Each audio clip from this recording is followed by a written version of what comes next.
Hello friends, Radhe Radhe, Jai Shri Krishna to all. This side Ruby Tyagi. I warmly welcome everyone to the Sadhana Viz Academy platform. I'm good and I hope you are also doing very well. Let's begin today's current affairs. आज के current affairs में क्या important है जो हमारे exam purpose के लिए काफी खास रहेगा। तो सबसे पहले हम देखेंगे भारत का मैप, जिसे हम रीड आउट करेंगे और अच्छे से इस पर अपनी कमांड बनाएंगे, जिससे कि इससे कोई भी क्वेश्चन बने तो हमारे लिए भारत की एक पूरा जो इसकी इमेज है वो अच्छे से हमारे माइंड में सेट हो जाए और इससे रिलेटेड जितने भी क्वेश्चंस बने उन्हें हम अच्छे से सॉल्व करके आ सकें। जैसे भारत का कौन सा स्टेट किधर पड़ता है, किससे अपनी बाउंड्री शेयर करता है, उसकी कैपिटल क्या है, तो आज हम यही देखेंगे कि भारत के स्टेट, उनकी कैपिटल कौन कौन सी है और साथ ही कौन सा स्टेट कहाँ पर पड़ता है, किस किस के पास में पड़ता है। थोड़ा हमें ये आइडिया होना चाहिए कि हमारे क्वेश्चंस भी आते हैं कि ये स्टेट किस किस से अपनी सीमा साझा करता है। ऑप्शन में दे देते हैं 3-4 जो हमारे स्टेट होते हैं। तो इसी की वजह से क्या होगा, थोड़ा थोड़ा अगर हम, जैसे हमने पहले जो लास्ट क्लास में हमने करंट अफेयर की में देखा था उसमें स्टेट देखा था, आज हम स्टेट की कैपिटल भी देखेंगे और साथ साथ उसके चारों तरफ के स्टेट भी देखेंगे। इससे आपको याद रहेगा कि कौन सा स्टेट भारत का किस जगह पड़ता है, कहां कहां पर पड़ता है, उसके आसपास के जो राज्य हैं वो कौन कौन से हैं। इस तरह से आप उसे याद करते हुए चलेंगे। तो पहले हम भारत का स्टेट में सबसे पहले देखेंगे, अब नॉर्थ से हम स्टार्ट करेंगे कि नॉर्थ से स्टेट देखेंगे लद्दाख, जो कि लद्दाख है। लद्दाख की कैपिटल है ले, उसी के पास में पड़ता है जम्मू कश्मीर। जम्मू कश्मीर की राजधानी है श्रीनगर और जम्मू। ग्रीष्मकालीन जो कि समर में कैपिटल होती है वो होती है श्रीनगर, और जो सर्दियों में जम्मू कश्मीर की राजधानी होती है वो होती है जम्मू। इसी के बाद थोड़ा नीचे अगर आप देखेंगे तो आपको 2 स्टेट देखने को मिलेंगे, पंजाब और हिमाचल प्रदेश। हिमाचल प्रदेश लद्दाख की तरफ होगा और पंजाब होगा हमारा जम्मू कश्मीर की तरफ। मींस ईस्ट में होगा हिमाचल प्रदेश और वेस्ट में होगा पंजाब। पंजाब की राजधानी चंडीगढ़ है और हिमाचल प्रदेश की राजधानी शिमला है। नीचे अगर आप आएंगे तो आपको 2 स्टेट फिर देखने को मिलेंगे, हरियाणा और उत्तराखंड। पंजाब से लगता हुआ मिलेगा आपको हरियाणा, जिसकी राजधानी भी चंडीगढ़ है। पंजाब और हरियाणा दोनों की राजधानी जो है वो चंडीगढ़ है। उत्तराखंड की जो राजधानी है वो देहरादून है। और इन दोनों के बीच में आप देखेंगे तो आपको मिलेगा छोटा सा एक हमारा जो केंद्र शासित प्रदेश है, जो यूटी है, हमारी दिल्ली है, जो कि भारत की राजधानी है। और दिल्ली की राजधानी नई दिल्ली है।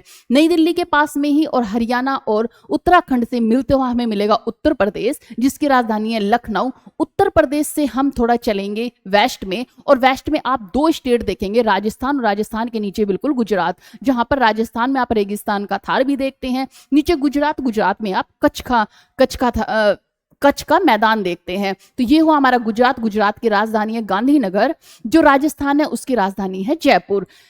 राजस्थान और गुजरात के बीच में आपको देखने को मिलेगा मध्य प्रदेश, जिसकी राजधानी है भोपाल। जब मध्य प्रदेश से आप ईस्ट में आएंगे तो आप देखेंगे छत्तीसगढ़, जिसकी राजधानी है रायपुर। और उत्तर प्रदेश छत्तीसगढ़ से अपनी सीमा साझा करते हुए देखोगे आप बिहार और झारखंड, जो कि नॉर्थ में बिहार और नीचे जो आप देखेंगे साउथ में झारखंड। बिहार की राजधानी पटना है और झारखंड की रांची है। उससे बिल्कुल सीधे आप आगे देखेंगे तो आपको मिलेगा वेस्ट बंगाल। वेस्ट बंगाल की राजधानी कोलकाता है। और वेस्ट बंगाल एक छोटा सा आप देखेंगे कि एक रास्ता बनाता हुआ निकलता है और उस रास्ते से वो कनेक्ट होता है हमारे 7 सिस्टर से, जिसे हम चिकन नेक बोलते हैं। तो ये है हमारा वेस्ट बंगाल। और आप ये छोटा सा जो आप रास्ता देख रहे होंगे, ये चिकन नेक है, ये लैंड वाला रास्ता है जिससे हम 7 सिस्टर से ऐड होते हैं। अगर ये रास्ता ना हो तो हम 7 सिस्टर से हमारे जो स्टेट के जितने भी ईस्ट के जितने भी स्टेट हैं उनसे अपनी कनेक्टिविटी नहीं जोड़ पाएंगे। हमारी जो कनेक्टिविटी लैंड के द्वारा होती है वो इस चिकन नेक से ही होती है। चिकन नेक के ऊपर ही आपको सिक्किम राज्य देखेगा, छोटा सा हमारा सिक्किम राज्य है। तो ये हुआ सिक्किम, जिसकी राजधानी है गंगटोक। और आगे आपको 7 सिस्टर्स मिलेंगे, जिसमें आपको असम मिलेगा, अरुणाचल प्रदेश मिलेगा, नागालैंड मिलेगा, मेघालय, त्रिपुरा, मिजोरम, और आपको मिलेगा त्रिपुरा और त्रिपुरा। ये हमारे स्टेट होंगे। तो देखेंगे आप जैसे कि असम की राजधानी है दिसपुर। असम से आप ऊपर नॉर्थ में देखेंगे तो अरुणाचल प्रदेश, जिसकी राजधानी ईटानगर। अरुणाचल प्रदेश से सटा हुआ असम के बिल्कुल सामने आप देखोगे नागालैंड, जिसकी राजधानी कोहिमा है। नागालैंड से नीचे आप देखेंगे मणिपुर, जिसकी राजधानी इम्फाल है। मणिपुर से नीचे आप मिजोरम देखेंगे, जिसकी राजधानी आइजोल है। और मिजोरम के साइड में आप देखेंगे तो आपको मिलेगा त्रिपुरा, जिसकी राजधानी अगरतला है। अगरतला राजधानी त्रिपुरा से ऊपर थोड़ा सा, और के नीचे आप देखेंगे मेघालय, जिसकी राजधानी शिलोंग है। ये हमारे 7 सिस्टर्स हुए। और ये 7 सिस्टर्स जो हमारी अंतरराष्ट्रीय बाउंड्री शेयर करते हैं तो वो किस किस के साथ में करते हैं, जैसे कि आप यहाँ बांग्लादेश देखेंगे, बांग्लादेश वेस्ट बंगाल के साथ अपनी बाउंड्री शेयर करता है।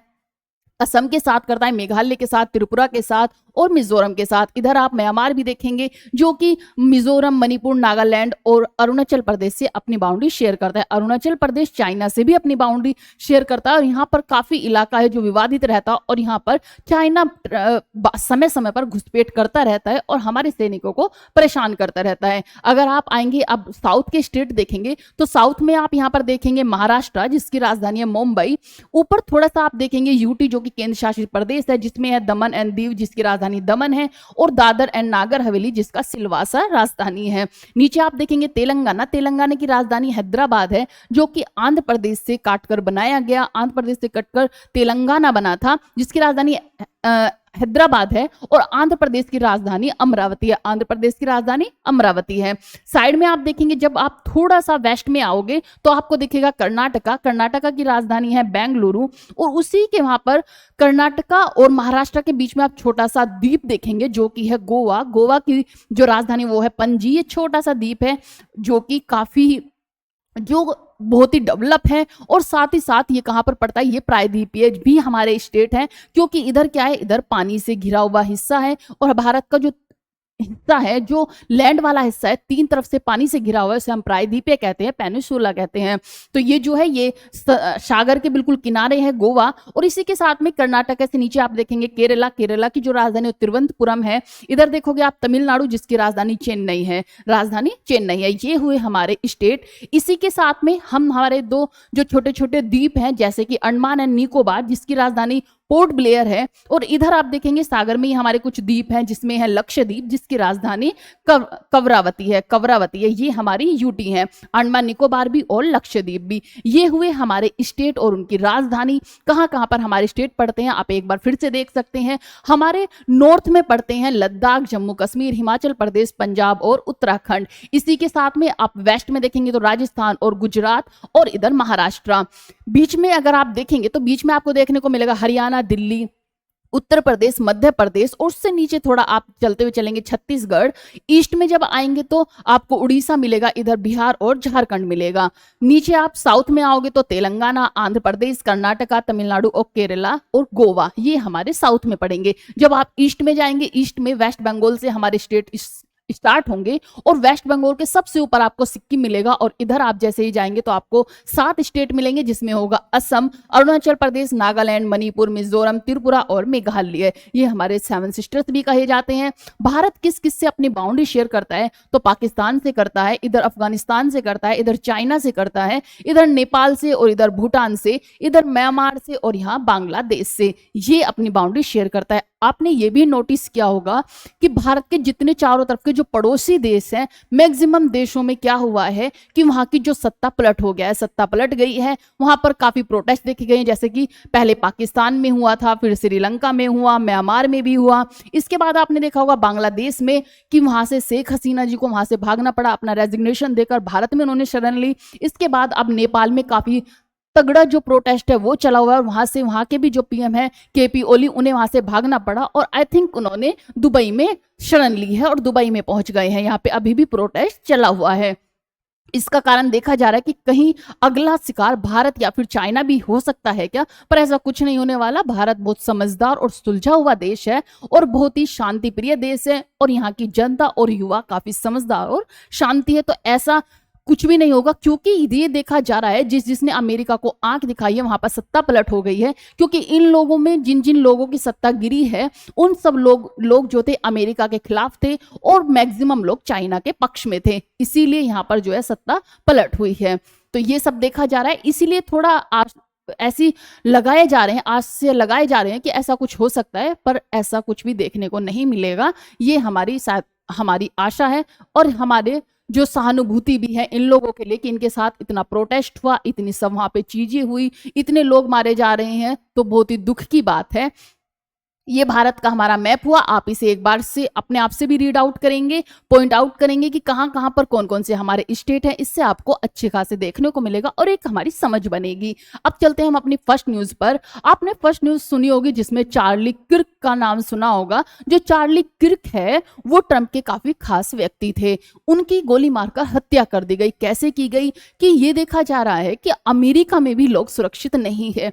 3000 लोगों के बीच में, जहां पर 3000 लोगों का एक वहां पर भाषण हो रही थी, एक सभा हो रही थी, जहां पर उन्हें गोली मारकर उनकी मृत्यु कर दी गई। अचानक उन पर गोली मार दी गई और गर्दन पर उन्हें गोली लगी और वहीं पर उनकी मृत्यु हो गई। तो अमेरिका जैसा देश भी आज सुरक्षित नहीं है, अपने लोगों की सुरक्षा नहीं कर पा रहा है। कुछ टाइम पहले आपने देखा होगा कि इस गोली का शिकार, ऐसी ही एक गोली का शिकार ट्रंप भी हुए थे, जब उनकी कान को छूते हुए वह गोली निकल गई थी। अब ऐसे ही उनका एक खास व्यक्ति जो कि चार्ली, उनकी मृत्यु हो गई और ट्रंप ने काफी पोस्ट भी किए हैं, दुख मनाया है, शोक अपना जाहिर किया है और उसी के साथ साथ जो अमेरिका का झंडा है उसे आधा झुका दिया गया है इस शोक में कि उनकी मृत्यु हो गई है। उन्हें काफी ये बताया कि जो अमेरिका के सुधार के लिए वो काफी वर्क कर रहे थे, वो प्रसिद्ध व्यक्ति थे, इसी चीज में देखा गया। तो चार्ली कौन थे? ट्रंप के खास व्यक्ति थे जिनकी गोली मारकर हत्या कर दी गई है।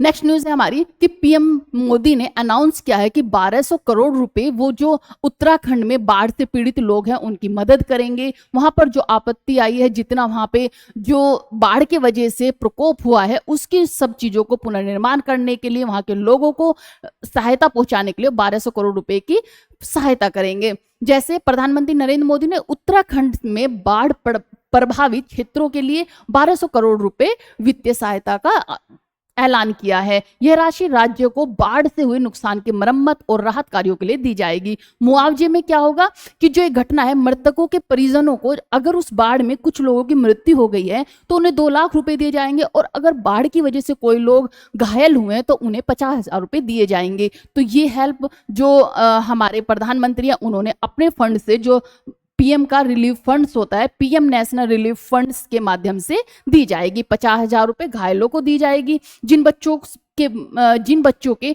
बाढ़ में माता पिता खो गए हैं या माता पिता की मृत्यु हो गई, उन्हें भी विशेष मदद की जाएगी, उनकी भी सहायता की जाएगी। राहत पुनर्निर्माण के कदम के लिए जैसे कि वहां के जो राजमार्ग की मरम्मत कराना, क्योंकि आपने देखा होगा जब बाढ़ आया है, आप जम्मू कश्मीर से लेकर उत्तराखंड, हिमाचल प्रदेश या फिर पंजाब, जो कि सबसे ज्यादा प्रभावित राज्य है, उसमें पंजाब, हिमाचल प्रदेश, उत्तराखंड और जम्मू कश्मीर है, जिसमें सबसे ज्यादा बाढ़ आई है, सबसे ज्यादा लैंडस्लाइड हुए हैं, सबसे ज्यादा लोगों के घर टूट गए हैं, गांव के गांव बह गए हैं, साथ ही साथ वहां पर जो रास्ते हैं वो टूट गए हैं, हाईवे टूट गए हैं। तो इन सब की मरम्मत करने के लिए गवर्नमेंट ने मदद भेजी है। बड़े बड़े लोग भी उनकी हेल्प कर रहे हैं, उनकी मदद कर रहे हैं, जिससे कि उन लोगों को हेल्प की जा सके, क्योंकि बाढ़ की वजह से उनकी सारी फसलें खराब हो गई हैं, वहां पर जो उनका रहना, खाना पीना सब बर्बाद हो गया है। तो इसके लिए उनकी कैसे हेल्प की जाए, ये आम आदमी भी जितनी हो सके अपनी मदद करते हैं, उसी के साथ साथ गवर्नमेंट भी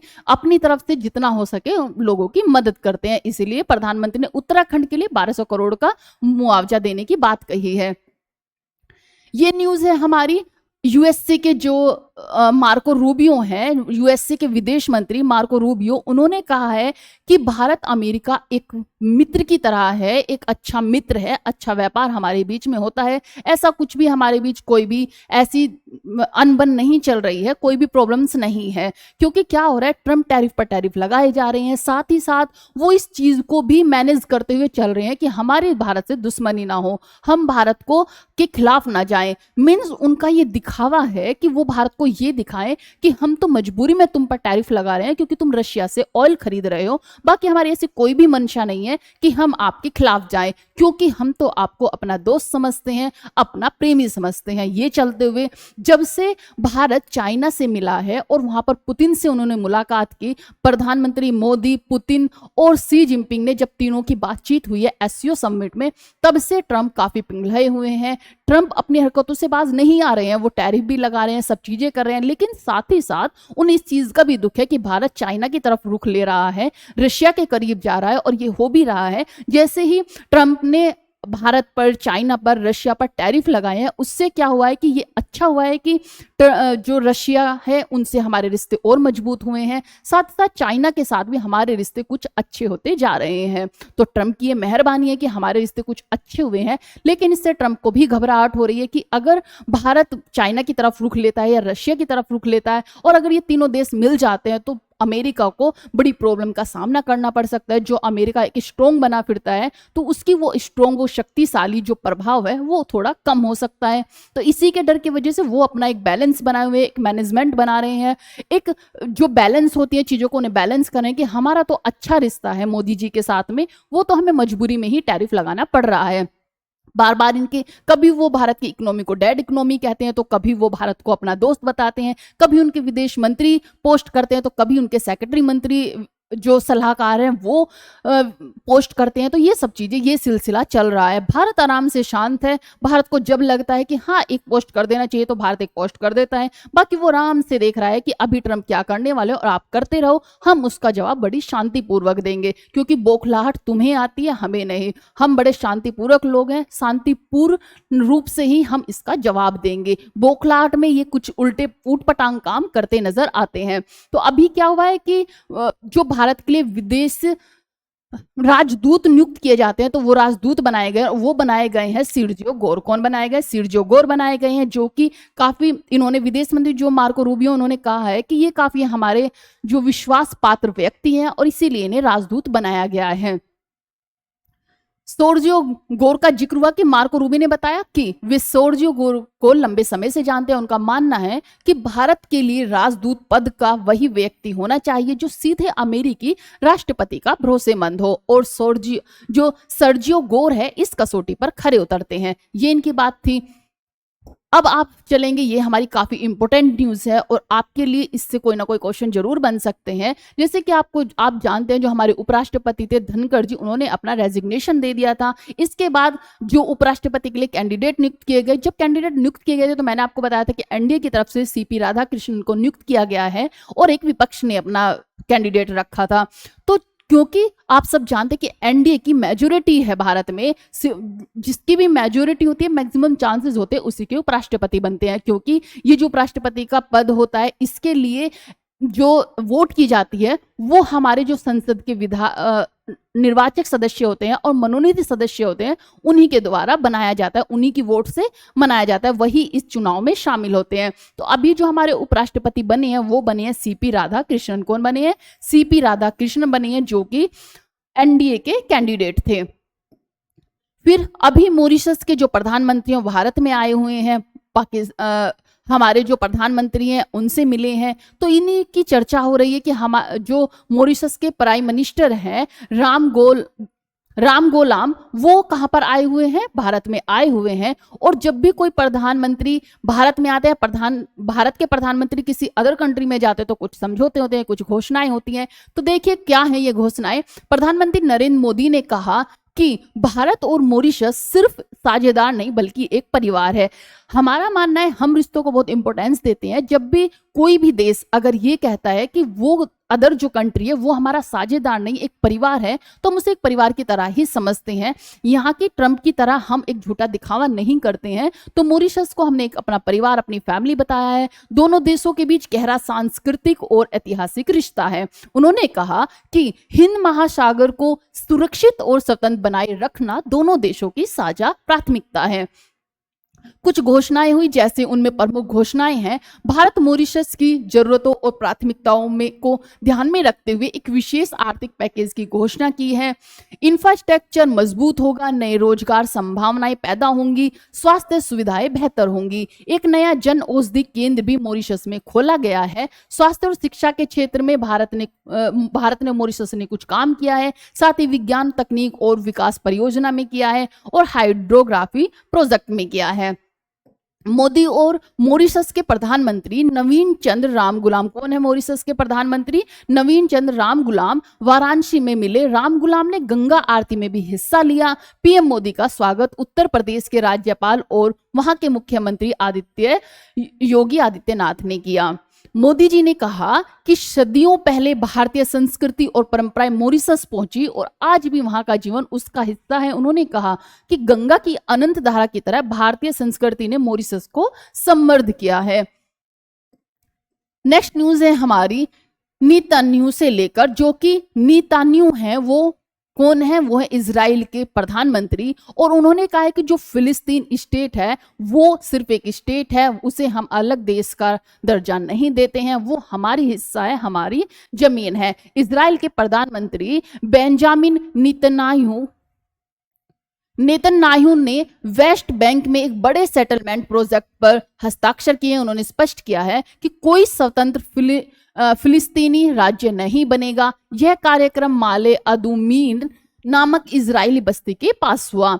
नेतन्याहू का बयान है, हम अपनी विरासत, जमीन और सुरक्षा की रक्षा करेंगे, यह जगह हमारी है। उन्होंने कहा कि यरूशलेम के पास के शहर है, उन्हें जनसंख्या दुगनी करने की जरूरत है। संयुक्त राष्ट्र महासचिव एंटोनियो गुटरेस ने इस पर चिंता जताई, कहा कि यह कदम एक निरंतर और स्वतंत्र फिलिस्तीनी राज्य बनाने में अस्तित्वगत खतरा है।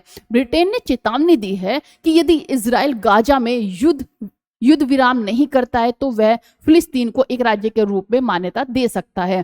कई पश्चिमी देशों जैसे फ्रांस, जर्मनी ने इस कदम को अंतर्राष्ट्रीय कानून के खिलाफ बताया है। फिर आइए हमारी नेपाल से रिलेटेड न्यूज। ये आप देख ही रहे हैं कि नेपाल में काफी जो प्रोटेस्ट बहुत हाई लेवल पर पहुंचा हुआ है। वहां के लोगों को, वहां के जो मंत्री हैं उन्हें पीटा जा रहा है, उनके घरों को जलाया जा रहा है। वहां के जो पूर्व प्रधानमंत्री हैं उन्हें पीटा गया, उनके घर में आग लगा दी गई, जिसके वजह से उनकी पत्नी की जलकर मृत्यु हो गई। साथ साथ जितने वहां के विदेश मंत्री हैं उन्हें पीटा गया। ये सब क्यों हुआ? ये सब इसलिए हुआ कि वहां पर जो है, वहां के जो पीएम थे केपी ओली, उन्होंने सोशल मीडिया को बैन कर दिया। लेकिन ये इसका रीजन नहीं है। इसका रीजन माना जा रहा है कि नेपाल में काफी टाइम से प्रोटेस्ट चल रहा था, काफी टाइम से मांगे हो रही थी। एक इससे पहले हैच नैपो किड्स एक सोशल मीडिया पर वो भी चला कि भाई हैच नैपो किड्स के लिए क्या था कि जितने भी मंत्रियों के बच्चे हैं, जो उनके बच्चे हैं मंत्रियों के या फिर पीएम के, जो भी वो लोग हैं वो ऐशोआराम की जिंदगी जी रहे हैं, बड़ी बड़ी कारों में घूम रहे हैं, विदेशों में घूम रहे हैं। इसी के साथ जो वहाँ के लोग हैं, नेपाल के लोग हैं, वो गरीबी का सामना कर रहे हैं। इसी के चलते हुए ये सब चीजें फैली। सबसे ज्यादा प्रोटेस्ट वहां से चला, लेकिन ये शांतिपूर्वक प्रोटेस्ट किया जा रहा था। इसमें कुछ एनजीओ जैसे कि हामी एनजीओ है वो सम्मिलित था, कुछ मेयर थे, जो काठमांडू के मेयर है वो भी, बैलेंद्र जो थे वो भी शामिल थे। शामिल नहीं थे, उनका समर्थन था, क्योंकि जो ये प्रोटेस्ट है वो जैनजी का प्रोटेस्ट है और उसमें सिर्फ युवा लोग ही शामिल थे, इसलिए सिर्फ उन लोगों का समर्थन था।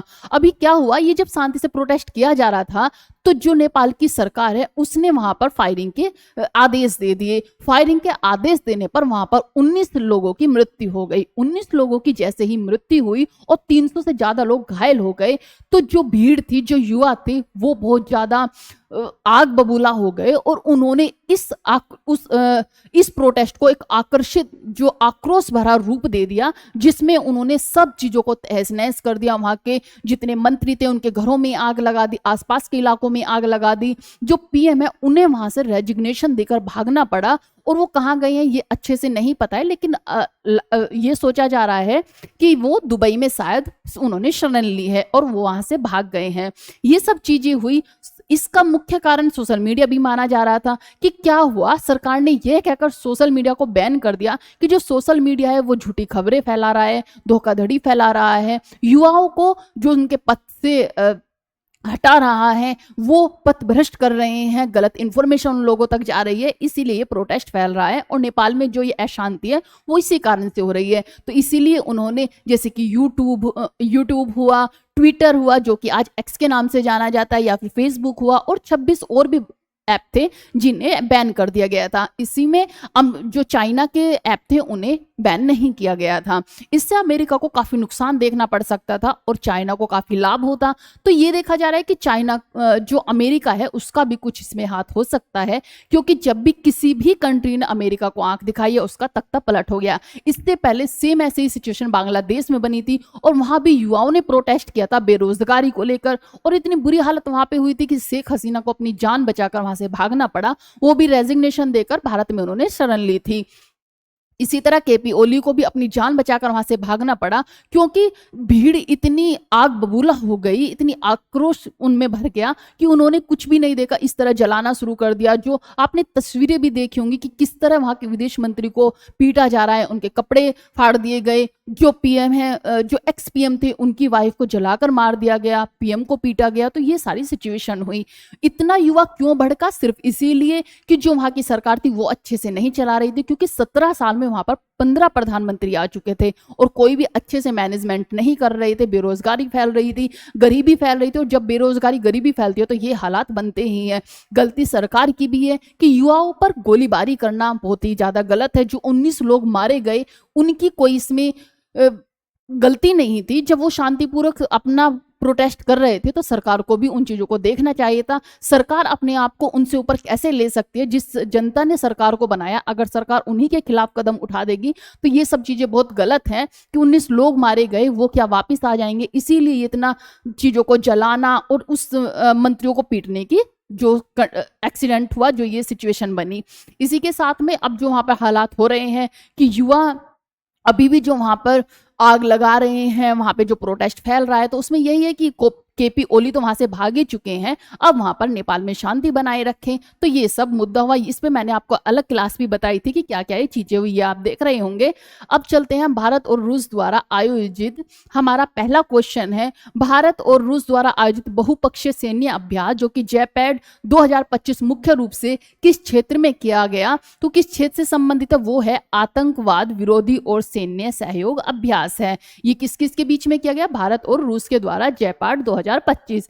भारत और रशिया के बीच और कौन कौन सी एक्सरसाइज होती है? तो होती है हमारी जैसे इंदिरा एक्सरसाइज, जो कि इंदिरा अभ्यास है। यह त्रिसेनाओं का संयुक्त अभ्यास है। इसमें आर्मी, नेवी और जो हमारी एयरफोर्स है, तीनों फोर्स इसमें शामिल होती है। ये 2003 में शुरू की थी और इसका जो उद्देश्य वो है आतंकवाद विरोधी अभियानों, सुरक्षा सहयोग और इंटर ऑपरेबिलिटी है, उनके लिए ये सब चीजें किया जाता है। मींस मिलिट्री कोऑर्डिनेशन बढ़ाना इनका काम होता है। यह भारत और रूस का सबसे प्रसिद्ध नियमित सैन्य अभ्यास है। सेकंड है हमारी नेवल एक्सरसाइज, जो कि नौसैनिक अभ्यास है। इसमें भारत रूस की नौसेना भाग लेती है, जैसे कि इसका नाम ही नौसैनिक है, तो नौसेनाएं भाग लेती है। फिर है इंदिरा नेवी, जिसमें भारत की नौसेना भाग लेती है, अभ्यास करती है। 2 साल में ये होता है, जो हर 2 साल में होता है। इसमें समुद्री सुरक्षा, पनडुब्बी विरोधी युद्ध और समुद्री डकैती विरोधी ऑपरेशन, खोज एवं बचाव अभियान पर अभ्यास किया जाता है, जिससे कि हम नई नई तकनीक सीख सकें, कैसे इन चीजों को रोक सकें। तो उस चीज के लिए ये अभ्यास किए जाते हैं। इसके बाद है आर्मी अभ्यास, जो कि थल सेना के बीच में होता है, जो कि आतंकवाद विरोधी ऑपरेशन है और संयुक्त राजनीतिक, रेगिस्तान, ठंडे क्षेत्रों में युद्ध अभ्यास शामिल हैं।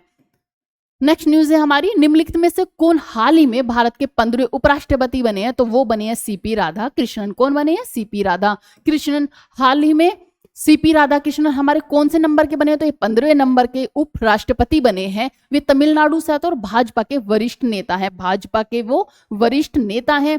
इससे पहले वे त्रिपुरा और झारखंड के राज्यपाल रह चुके थे और उन्होंने जगदीप धनखड़ का स्थान लिया, जो कि 14वें हमारे उपराष्ट्रपति थे। उपराष्ट्रपति का चुनाव, जो हमारा उपराष्ट्रपति का चुनाव है, वो अनुच्छेद 66 के अकॉर्डिंग होता है। यह चुनाव संसद में, जो कि लोकसभा और राज्यसभा के निर्वाचित सदस्य और दोनों प्रकार के सदस्यों द्वारा किया जाता है, जो कि निर्वाचित होते हैं और नामित होते हैं। इनका कार्यकाल कितना होता है? तो ये 5 वर्ष होता है। महत्व क्या है? तो उपराष्ट्रपति हमेशा राज्य के पदेन सभापति होते हैं, राज्य के पदेन सभापति होते हैं। इसीलिए यह पद संसदीय कार्यों के संचालन के लिए अत्यंत महत्वपूर्ण हो जाता है। हाल ही में व्यापक विरोध प्रदर्शन के बीच किसने नेपाल के प्रधानमंत्री पद से इस्तीफा दिया? तो वो दिया है केपी ओली ने। किसने दिया है? केपी ओली ने। केपी ओली शर्मा नेपाल के 34वें प्रधानमंत्री थे। वे कम्युनिस्ट पार्टी ऑफ नेपाल के वरिष्ठ नेता रहे। उन्होंने कई बार नेपाल के प्रधानमंत्री के रूप में कार्य किया है। उनके नेतृत्व में सरकार के खिलाफ व्यापक विरोध प्रदर्शन हुआ। संवैधानिक संकट को लेकर, पार्टी के जो अंदर के विवाद थे उन्हें लेकर, सरकार की कार्य प्रणाली को लेकर असंतोष होने पर वहां पर क्या हुआ? जो वहां के युवा हैं वो भड़क गए। नेपाल की राजनीतिक स्थिति कैसी है कि नेपाल एक संघीय राजनीतिक लोकतांत्रिक क्षेत्र है, जो संघीय लोकतांत्रिक गणराज्य देश है, यहाँ राजनीतिक अस्थिरता लंबे समय से बनी हुई है। इसी वजह से वहां प्रधानमंत्री अक्सर बदलते रहते हैं, इसीलिए वहां 17 साल में 15 प्रधानमंत्री बदले जा चुके हैं। नेक्स्ट क्वेश्चन, हाल ही में यूक्रेन ने अपनी पहली स्वदेशी लंबी दूरी की क्रूज मिसाइल का सफल परीक्षण किया है। इस मिसाइल का नाम क्या है? तो इस मिसाइल का नाम है हमारा फ्लेमिंगो। क्या है? फ्लेमिंगो इसका नाम है। फ्लेमिंगो यह यूक्रेन द्वारा विकसित की गई पहली स्वदेशी लंबी क्रूज मिसाइल है। किसके द्वारा की गई है? तो ये की गई है यूक्रेन द्वारा, और ये पहली स्वदेशी लंबी दूरी की क्रूज मिसाइल है। यह मिसाइल लंबी दूरी तक लक्ष्य भेद सकती है। इसे आधुनिक युद्ध परिस्थितियों को देखते हुए विकसित किया गया है, खासकर रूस यूक्रेन युद्ध के संदर्भ में। इसमें यूक्रेन की रक्षा क्षमता और स्वावलंबन को बढ़ाएगा। यह यूक्रेन को विदेशी हथियारों पर निर्भरता कम करने में मदद करेगी। रूस के खिलाफ चल रहे संघर्ष में यह मिसाइल यूक्रेन की सैन्य शक्तियों को मजबूत करेगी। इसकी तुलना किससे की जा रही है? तो ये जो कलिबार रूस की लंबी दूरी की क्रूज मिसाइल है उससे की जा रही है। टोमाहोक है जो अमेरिका की परिचित लंबी दूरी की क्रूज मिसाइल है उससे की जा रही है। और ब्रह्मोस जो कि भारत की और रूस द्वारा संयुक्त रूप से विकसित सुपरसोनिक क्रूज मिसाइल है उससे भी इसकी तुलना की जा रही है। वहीं फ्लेमिंगो केवल यूक्रेन के घरेलू मिसाइल है।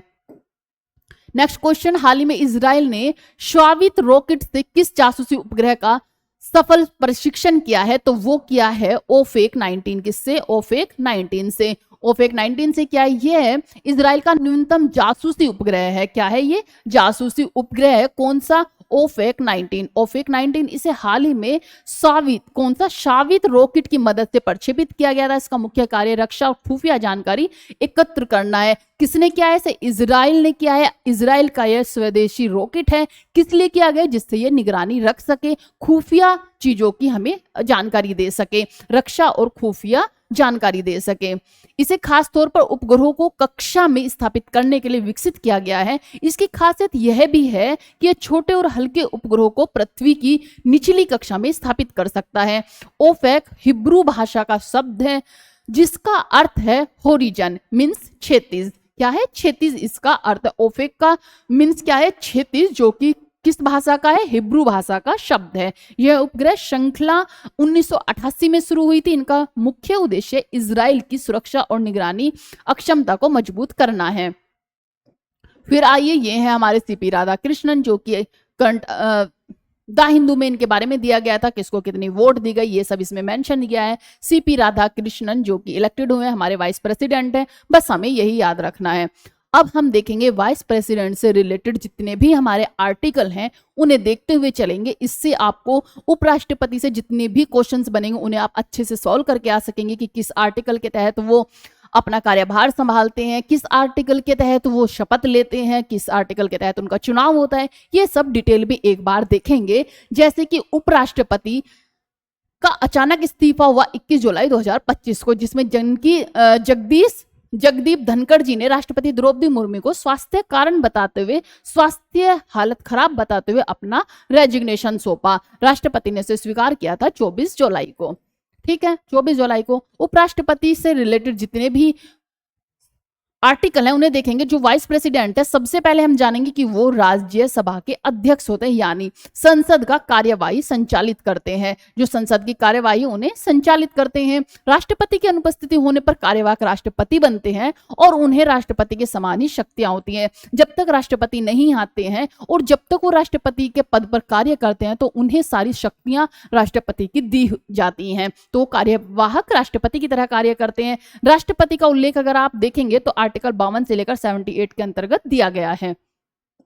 इसी में आर्टिकल 63 से लेकर आपको देखने को मिलेगा कि 71 तक आपको उपराष्ट्रपति के बारे में उल्लेख मिलेगा, जिसमें 63 में कहता है कि जो हमारा संविधान कहता है कि भारत का एक उपराष्ट्रपति होगा, वो किसमें लिखा है? आर्टिकल 63 में लिखा है। भारत का एक उपराष्ट्रपति होंगे जो संविधान के अनुसार कार्य करेंगे। फिर आर्टिकल 64 कहता है कि जो उपराष्ट्रपति होंगे वो किस तरह से कार्य करेंगे, तो राज्यसभा के सभापति के रूप में कार्य करेंगे, वो हमें दिया गया आर्टिकल 64 में। उपराष्ट्रपति राज्यसभा के पदेन सभापति होते हैं।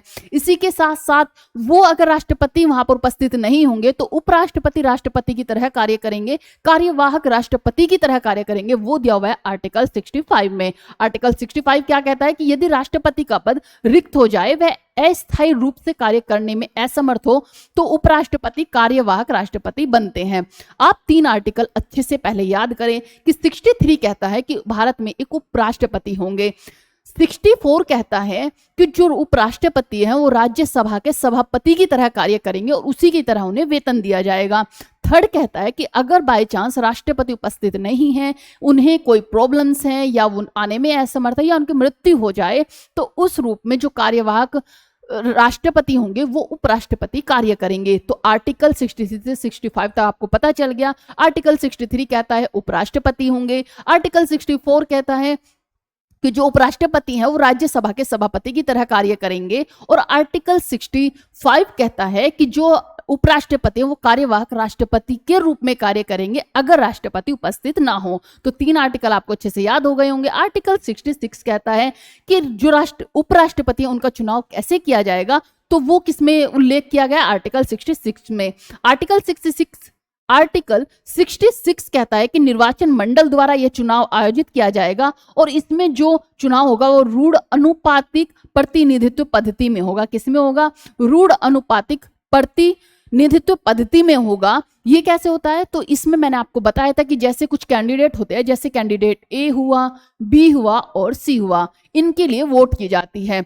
एक बंदा एक्स आया और एक्स ने अपनी वोट डालनी है, तो एक्स क्या करेगा, एक्स अपनी वोट एक बंदे को नहीं डालेगा। जैसे अगर प्रधान जो हमारे ये वो मुख्यमंत्री के इलेक्शन होते हैं या और इलेक्शन होते हैं, इसमें हम क्या करते हैं, कुछ कैंडिडेट होते हैं और उसमें सिर्फ एक कैंडिडेट को वोट देकर आ जाते हैं।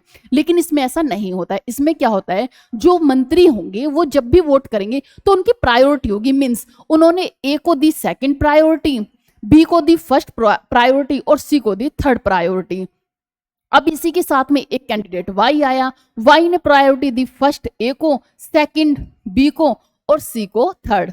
इसी बीच अगर इन 3 कैंडिडेट में 2 कैंडिडेट के वोट बराबर हो जाते हैं या फिर जैसे इस कैंडिडेट को कम वोट मिले और ये कैंडिडेट बाहर हो गए, तो इनकी वोट खराब नहीं जाएगी। क्या होगा, इनकी जो वोट होगी, जैसे इन्होंने थर्ड प्रायोरिटी दी थी, जिसने थर्ड प्रायोरिटी दी थी वो इसमें इन बट जाएगी, ए और बी में बट जाएगी। मीन्स जिस कैंडिडेट ने सी को जोन सी प्रायोरिटी दी थी या वोट दी हुई थी जिसको फर्स्ट प्रायोरिटी दी थी, मीन्स कैंडिडेट आया जेड, उसने सी को फर्स्ट प्रायोरिटी दे दी, बी को सेकेंड और ए को थर्ड दे दी। तो हम क्या करेंगे, फर्स्ट के बाद क्या आएगा, सेकंड, जिसको उसने सेकंड प्रायोरिटी दी होगी उसमें उसका वोट ऐड हो जाएगा और उसी के साथ जो अदर पर्सन होंगे उनकी वोट भी इसी तरह काउंट कर ली जाएगी। एक बार फिर से देखें कि ए बी सी 3 कैंडिडेट हमारे खड़े हुए उपराष्ट्रपति के पद के लिए, ऐसे ही हमारे राष्ट्रपति के लिए भी होती हैं वोट।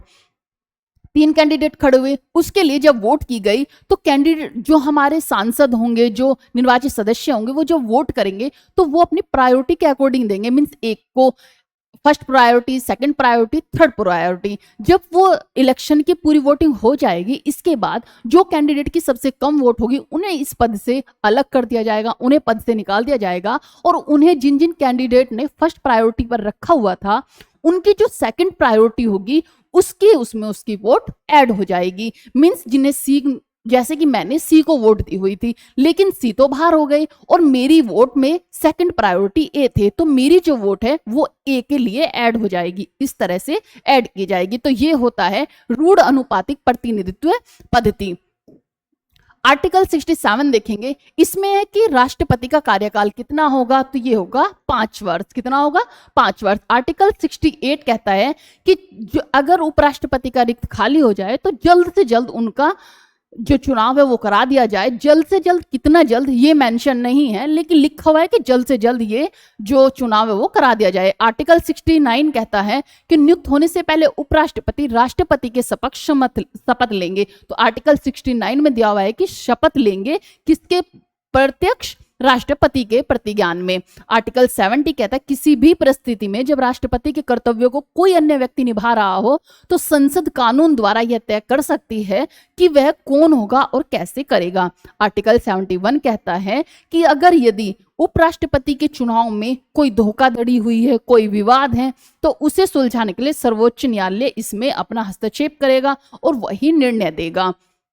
ये हुए उपराष्ट्रपति से रिलेटेड जितने भी आर्टिकल थे। उपराष्ट्रपति को हटाने में राज्यसभा में प्रस्ताव और लोकसभा की सहमति आवश्यक होती है। वह राष्ट्रपति के स्थान पर केवल कार्यकारी अक्षमता में कार्य करते हैं और नए राष्ट्रपति के निर्वाचित होते ही उसकी भूमिका समाप्त होती है। जैसे ही कोई नई राष्ट्रपति आते हैं तो उनकी भूमिका खत्म हो जाती है और वो उपराष्ट्रपति ही रहते हैं। उपराष्ट्रपति धनखड़ ने स्वास्थ्य कारण से, ये मैंने आपको पढ़ा ही दिया था, इनका इस्तीफा राजनीतिक चर्चा का कारण बना।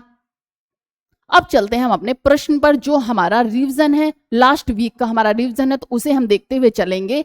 हाल ही में भारत ने 2025 वर्ल्ड जूनियर स्क्वैश चैंपियनशिप में 15 साल बाद व्यक्तिगत पदक जीता है। यह पदक किस खिलाड़ी ने जीता है? तो अनाहत सिंह ने जीता है। किसने? अनाहत सिंह ने जीता है। अनाहत सिंह जो एशिया और इंडियन वुमेन्स अंडर 19 चैंपियन है, इजिप्ट में आयोजित वर्ल्ड जूनियर स्क्वैश चैंपियनशिप 2025 में ब्रॉन्ज मेडल जीतकर भारत की 15 साल की व्यक्तिगत पदक को खाली किया है। मींस 15 साल बाद इन्होंने कांस्य पदक जीता है। कहां पर? मिस्र में, इजिप्ट में। वे इस प्रतियोगिता में एकमात्र भारतीय खिलाड़ी थी जो सेमीफाइनल तक पहुंची। इसमें उन्होंने क्वार्टर फाइनल में इजिप्ट की प्रतिद्वंदी मलिका अल-कराक्सी को 3-0 से हराया। हाल ही में इंदिरा गांधी राष्ट्रीय मुक्त विश्वविद्यालय इग्नू की पहली महिला कुलपति के रूप में किसे नियुक्त किया गया? तो वो किया गया उमा कांजीलाल को नियुक्त किया गया। हाल ही में नीली अर्थव्यवस्था को बढ़ावा देने के लिए आयोजित समुद्री वित्त पोषण शिखर सम्मेलन 2025 कहां आयोजित किया गया? तो वो किया गया था कहां पर? नई दिल्ली में। कहां पर? नई दिल्ली में आयोजित किया गया। ब्लू इकोनॉमी समिट 2025 भारत की राजधानी नई दिल्ली के यशोभूमि कन्वेंशन सेंटर पर आयोजित किया गया था। ये मई में 15 से 16 मई तक 2025 को आयोजित किया गया। इसका उद्देश्य भारत में समुद्री वित्त और नीली अर्थव्यवस्था के क्षेत्रों में निवेश और नीति विकास को बढ़ावा देना था। साई टीवी प्रशिक्षण संबंधी सत्य कथन को पहचानिए। यह 5वीं पीढ़ी का प्रशिक्षण है। इसे केरल में प्रारंभ किया गया। यह टीबी विषाणु जनित रोग है। सरकार का लक्ष्य वर्ष 2030 तक टीबी मुक्त बनाया जाए। तो इसका आंसर होगा डी, कि सरकार का जो लक्ष्य है उसका लक्ष्य है कि भारत को 2030 तक टीबी मुक्त बनाया जाए। ये इसका लक्ष्य है। किसका? साई टीवी प्रशिक्षण का। साथी टीवी, जो कि ट्रेनिंग किट का उद्देश्य है स्वास्थ्य कर्मियों को टीबी की रोकथाम और उपचार में प्रशिक्षित करना। एआई आधारित डिजिटल टूल है, लेकिन इसे 5वीं पीढ़ी का प्रशिक्षण किट नहीं कहा गया है। हाल ही में दुबई यूएई में भारत ने किस डिजिटल भुगतान प्रणाली का एकीकरण शुरू किया है? तो वो क्या है? यूपीआई का। किसका? यूपीआई का, यूनिफाइड पेमेंट्स इंटरफेस का आयोजन शुरू किया है। यह भारत का डिजिटल भुगतान मंच है, डिजिटल पेमेंट प्लेटफॉर्म है। इसे NPCI means national payment corporation of India ने विकसित किया है। इससे उपभोक्ता मोबाइल एप्स के माध्यम से तुरंत पैसे ट्रांसफर कर सकते हैं। और कहां पे किया गया है? ये यूएई में किया गया है, दुबई में। भारत ने हाल ही में किस देश को हराकर पहली बार CAFA काफा नेशनल कप 2025 जीता है? तो ये किसने जीता है? ये जीता है ओमान ने। किसने? ओमान ने। जब भारत ने किस देश को हराया? ओमान को हराकर जीता है। भारत ने पहली बार CAFA national cup 2025 Nations cup 2025 जीता। फाइनल मुकाबले में भारत ने ओमान को हराकर यह उपलब्धि हासिल की है। CAF का पूरा नाम है central Asia football association Nations cup. यह फुटबॉल टूर्नामेंट केंद्रीय एशियाई देशों के बीच खेला जाता है। भारत को इसमें आमंत्रित गेस्ट नेशन के तौर पर शामिल किया गया था। हाल ही में किस देश ने, नेक्स्ट क्वेश्चन है हमारा, हाल ही में किस राज्य सरकार ने स्काई रूट एरोस्पेस के साथ मिलकर तिरुपति में स्पेस सिटी और मंदकशिरा में 2 डिफेंस हब स्थापित करने की घोषणा की है? तो ये घोषणा किसने की है? ये की है हमारे आंध्र प्रदेश ने। किसने? आंध्र प्रदेश में इसे किया गया है। आंध्र प्रदेश में आंध्र प्रदेश सरकार ने स्काई रूट एरोस्पेस के साथ मिलकर तिरुपति और मंदकशिरा में 2 डिफेंस हब का निर्माण करने का निर्णय लिया है। स्काई रूट एरोस्पेस के बारे में, यह हैदराबाद में स्थित एक निजी अंतरिक्ष, क्या है ये, निजी अंतरिक्ष स्टार्टअप है। 2022 में इसने भारत का पहला निजी रॉकेट कौन सा था, वो था विक्रम एस, सफलतापूर्वक लॉन्च किया था।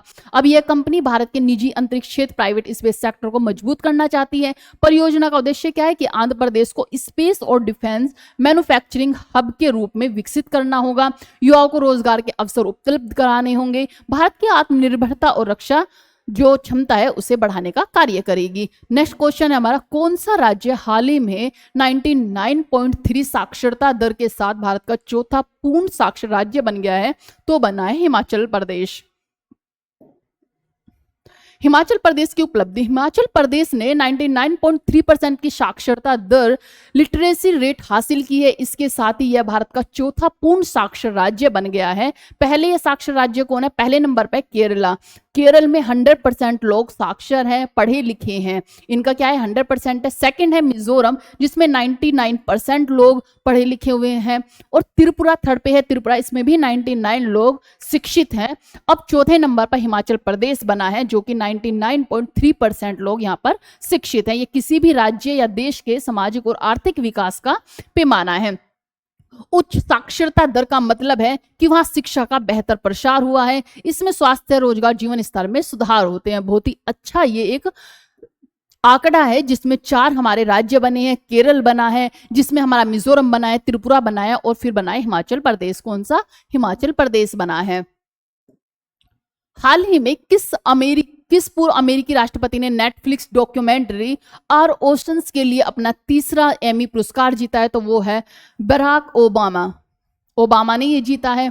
बराक ओबामा ने एमी अवार्ड अमेरिका के पूर्व राष्ट्रपति बराक ओबामा को नेटफ्लिक्स डॉक्यूमेंट्री आर ओशंस में उनकी शानदार नरेशन वॉइस ओवर के लिए तीसरा एमी पुरस्कार मिला है। एमी पुरस्कार क्या है, तो ये टेलीविजन और डॉक्यूमेंट्री के जगत में एक प्रतिष्ठित पुरस्कार है। इसमें फिल्म के ऑस्कर और ग्रेमी की तरह टीवी का जगत का बड़ा सम्मान समझा जाता है।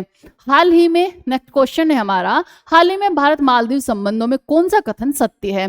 पहला है कि प्रधानमंत्री नरेंद्र मोदी मालदीव के स्वतंत्रता दिवस समारोह में मुख्य अतिथि थे, बिल्कुल सही बात है, वो वहां पर होस्ट बनकर गए हुए थे। यह मालदीव का 60वां स्वतंत्रता दिवस समारोह था, ये भी बिल्कुल ठीक है। जो मालदीव अपने अभी सेलिब्रेट किया अपना स्वतंत्रता दिवस, वो उनका 60वां स्वतंत्रता दिवस था। सी है, भारत ने मालदीव के साथ 4,850 करोड़ का ऋण सहायता समझौता किया, ये भी बिल्कुल सही है। इसका मतलब ये सारे कथन सही हैं। प्रधानमंत्री मोदी ने माले में मालदीव के 60वें स्वतंत्रता दिवस समारोह में मुख्य अतिथि के रूप में भाग लिया। वो चीफ गेस्ट बने थे, जहां उन्होंने अनेक विकास परियोजना व समझौता भी घोषित किया। वो चीफ गेस्ट बनकर गए थे जहां पर उनका 60वां मालदीव का स्वतंत्रता दिवस था। इसी में इन्होंने क्या किया था कि 1665 में ब्रिटिश शासन से आजादी इनको प्राप्त हुई थी, और इसी के उपलक्ष्य में इन्होंने अपना 60वां स्वतंत्रता वर्षगांठ बनाई थी, जिसमें भारत ने 4,850 करोड़ का इनसे समझौता किया, ऋण समझौता किया। इसके बाद है नेक्स्ट क्वेश्चन है हमारा, संयुक्त सैन्य अभ्यास बोल्ट कुरुक्षेत्र 2025 से संबंधित सत्य कथन पहचानिए। यह वार्ता भारत और सिंगापुर के बीच प्रारंभ हुई, यह इसका 14वां संस्करण था। यह अभ्यास राजस्थान के जोधपुर में हुआ। तो ये तीनों ही कथन सही हैं कि जो बोल्ट कुरुक्षेत्र 2025 है, ये हमारे भारत और सिंगापुर के बीच का अभ्यास है। ये कहां पर हुआ था, ये वार्ता भारत और सिंगापुर के बीच का प्रारंभ है, ये इसका 14वां संस्करण था, और ये अभ्यास राजस्थान के जोधपुर में ही प्रारंभ किया गया था। सिंगापुर के साथ आप अपनी और भी एक्सरसाइज देख सकते हैं, जैसे कि हमारा हुआ बोल्ट कुरुक्षेत्र, सिम्बेक्स और जिनेक्स। ये हमारी जो कुछ एक्सरसाइज है जो हम सिंगापुर के साथ अपनी एक्सरसाइज करते हैं। बोल्ट कुरुक्षेत्र थल सेना के साथ होती है, जो सिम्बेक्स है वो जल सेना के साथ होती है, और जो जिनेक्स है वो वायु सेना के साथ की जाती है।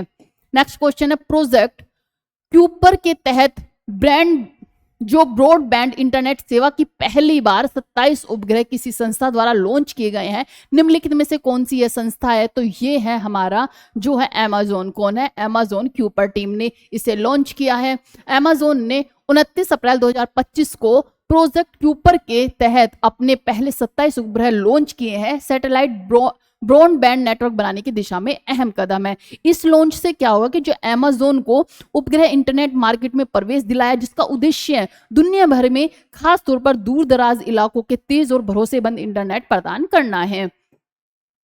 नेक्स्ट क्वेश्चन, सीबीआई ने किस ऑपरेशन के तहत अंतरराष्ट्रीय ऑनलाइन बाल यौन शोषण नेटवर्क को ध्वस्त किया? तो ये किया है ऑपरेशन होक 2025 के तहत। ऑपरेशन होक 2025 के तहत, जो कि सीबीआई ने ऑपरेशन होक 2025 के तहत अंतरराष्ट्रीय नेटवर्क को तोड़ा जो ऑनलाइन बाल यौन शोषण से जुड़ा हुआ था। इसके पास अंतरराष्ट्रीय लीकेज भी थे। नेक्स्ट क्वेश्चन है, प्रधानमंत्री नरेंद्र मोदी ने वेव्स 2025 समिट का उद्घाटन पहली बार कहां किया? तो वो किया मुंबई के जियो वर्ल्ड कन्वेंशन सेंटर में।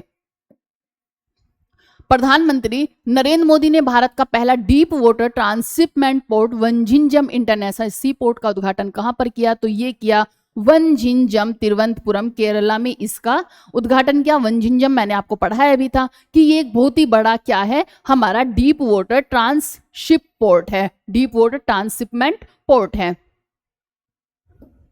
इसके बारे में थोड़ा देख सकते हैं आप कि 2 मई 2025 को वंजिंजम इंटरनेशनल सी पोर्ट, जो भारत का पहला deep water container transshipment terminal है, केरल की राजधानी तिरुवनंतपुरम में उद्घाटित किया गया है। वंजिंजम पोर्ट का जो है 8,867 से लेकर 8,900 करोड़ की लागत से पब्लिक प्राइवेट पार्टनरशिप मॉडल के तहत अडानी पोर्ट्स और केरल सरकार के द्वारा विकसित किया गया है। नेक्स्ट क्वेश्चन है हमारा, हाल ही में भारत की पहली एआई संचालित रियल टाइम वन चेतावनी प्रणाली किसने शुरू की है? तो ये किसने की है? मध्य प्रदेश ने। किसने की है? मध्य प्रदेश ने की है। मध्य प्रदेश देश का पहला राज्य बन गया जिसने एआई आर्टिफिशियल इंटेलिजेंस आधारित real time forest alert system pilot परियोजना के तौर पर लागू किया है।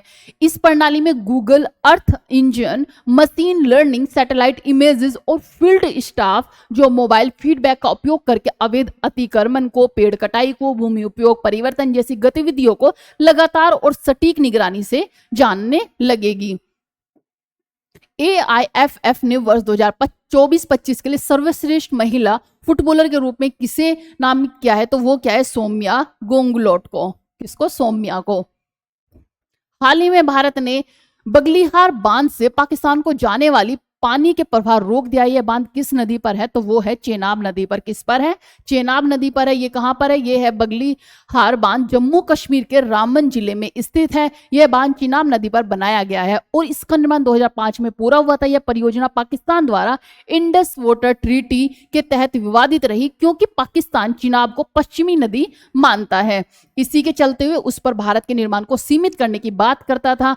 हाल ही की रिपोर्ट के अनुसार भारत और पाकिस्तान में जाने वाले पानी को रोकने की चेतावनी दी गई थी, आंशिक रूप से रोका गया, जो कूटनीति और रणनीतिक निर्णय के तहत किया गया। हाल ही में प्रधानमंत्री नरेंद्र मोदी ने डीआरडीओ की नई मिसाइल प्रशिक्षण सुविधा नवदुर्गा टेस्टिंग रेंज की आधारशिला कहां पर रखी? हमारा नेक्स्ट क्वेश्चन कौन सा है कि हाल ही में प्रधानमंत्री नरेंद्र मोदी ने डीआरडीओ की नई मिसाइल प्रशिक्षण जो हमारी सुविधा नवदुर्गा टेस्टिंग रेंज की आधारशिला कहां पर रखी? तो ये हमारी रखी है आंध्र प्रदेश के नागयलका में। कहां पे? नागयलका में। नागयलका में रखी है। प्रधानमंत्री मोदी ने 2 मई 2025 को आंध्र प्रदेश कृष्णा जिला स्थित नागयलका गांव में डीआरडीओ की नई मिसाइल प्रशिक्षण सुविधा नाम नवदुर्गा टेस्टिंग रेंज की आधारशिला रखी है। यह सुविधा सतह से वायु और एंटी टैंक मिसाइल सिस्टम की प्रशिक्षण हेतु विकसित की गई। नेक्स्ट क्वेश्चन है, एंथनी एल्बनीज दूसरी बार किस देश के प्रधानमंत्री चुने गए? तो वो चुने गए ऑस्ट्रेलिया के। कहां के? ऑस्ट्रेलिया के चुने गए हैं। वो 31वें प्रधानमंत्री हैं। हाल ही में 2025 के वर्ल्ड प्रेस फ्रीडम इंडेक्स में भारत किस स्थान पर पहुंच गया है? तो वो पहुंच गया 151वें स्थान पर। कौन सा? 151। 2024 में वो कौन से स्थान पे था? 2024 में वो 159वां स्थान था और भारत अब कौन से स्थान में? 151वें स्थान पर है। यह है कि जो रिपोर्ट्स विदाउट बॉर्डर्स द्वारा प्रकाशित जो वर्ल्ड प्रेस फ्रीडम इंडेक्स है उसमें 180 देशों में से भारत का नंबर कौन सा? 151वां स्थान है। इसका स्कोर 32.96 है। भारत 2024 में कितना था? 159वां स्थान था। लेकिन अब क्या हुआ, इसमें सुधार हुआ है, बहुत गंभीर श्रेणी मानी जाती है। ये थे हमारी आज के करंट अफेयर। आई होप आपको समझ आई होगी। अगर आपको वीडियो अच्छी लगी हो और मेरा समझाया हुआ जितना मैंने आपको समझाया वो समझ में आया हो तो क्लास को शेयर करें, लाइक करें और सब्सक्राइब भी जरूर करें, जिससे कि आप मेरी आने वाली और भी क्लासेस को ऐसे ही देखते रहें। जय हिंद, जय भारत।